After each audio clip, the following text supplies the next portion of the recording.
মাপলে ভোটের সময় আসলে ভোট দাও, রাস্তা হবে না। যে ভোটটা হয়ে যায় ধার করলে শুরু ধার করে বাড়ির সামনে পর্যন্ত উড়ন পর্যন্ত পাকা, আর আমাদের মেন রাস্তা পাকা হয় না।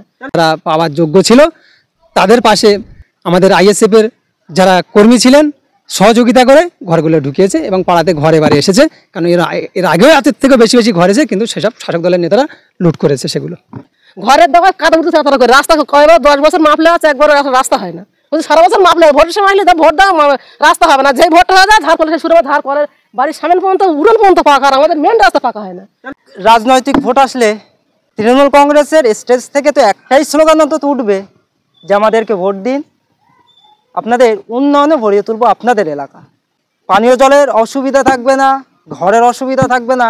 একাধিক মানুষের হয়তো মাথার ছাদ নেই, খাবার জল নেই, তারাই ভোট দিচ্ছে এই মামাটির সরকার অর্থাৎ তৃণমূল কংগ্রেসকে।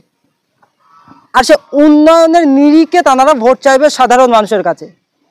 আর সেই উন্নয়নটা এই মুহূর্তে একটা নতুন নজির আপনাদেরকে দেখাবো। ভোট আসলে যে তৃণমূল কংগ্রেসের নেতাকর্মীরা দাবি করে যে আমাদেরকে ভোট দিলে আমরা সাধারণ মানুষের উন্নয়নে ভরিয়ে তুলবো এলাকা, এটাই তার উন্নয়ন দেখছে গোটা বাংলার মানুষ। এই যে টিউবওয়েলটা আমি দেখাবো, এই টিউবওয়েলটা ঠিক আমি জানি না যে কত বছর ধরে এই অবস্থায় রয়েছে।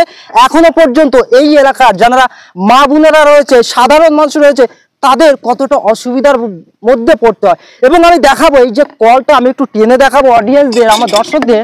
এই দেখেন, এই যে আমি যে টানছি কলে এক ফোঁটাও জল উঠছে না, কলে এক ফোঁটাও জল উঠছে না। এটাই তৃণমূল কংগ্রেসের উন্নয়ন। তাহলে কিভাবে যারা তৃণমূল কংগ্রেস দলটা করে, আমি তাদেরকে বলছি, আর এই ভিডিওটা যদি তাদের ইউটিউবে সাজেস্ট করে, আপনারা একবার আসুন না এই এলাকাতে।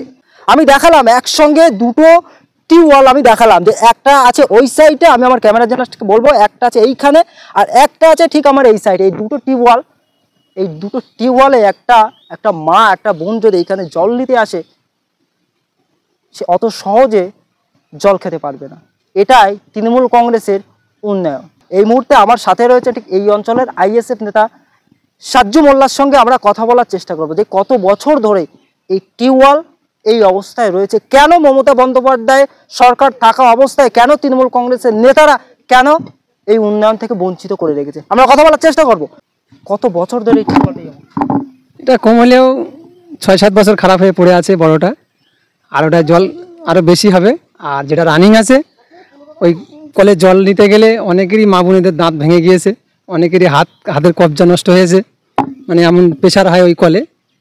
তা আমরা আমাদের অঞ্চলের যারা বা আমাদের গ্রামের বুথ লেভেলে যারা শাসক দলের পঞ্চায়েতরা আছে তাদের সঙ্গে যোগাযোগ করেও কোনো সুরা হয়নি। একটা বিষয় অন্তত স্পষ্ট করুন যে ঠিক ভোট আসলে তো তৃণমূল কংগ্রেসের নেতারা অঙ্গীকারবদ্ধ হয় যে আমাদেরকে ভোট দিলে আপনাদের এলাকা আমরা উন্নয়নে ভরিয়ে তুলবো, আর তার এইটা একটা নতুন নজির আমরা দেখালাম দর্শকদের। এটাই তৃণমূল কংগ্রেসের উন্নয়ন নাকি মিথ্যা প্রতিশ্রুতি? দেখুন, উন্নয়ন করার গল্প শেষ হয়ে গেছে। এখন একটাই কাজ করে, বাড়ি বাড়ি এসে বলে ভোটটা আমাকে দিও, বলে হ্যাঁ তোমাকে দেবো।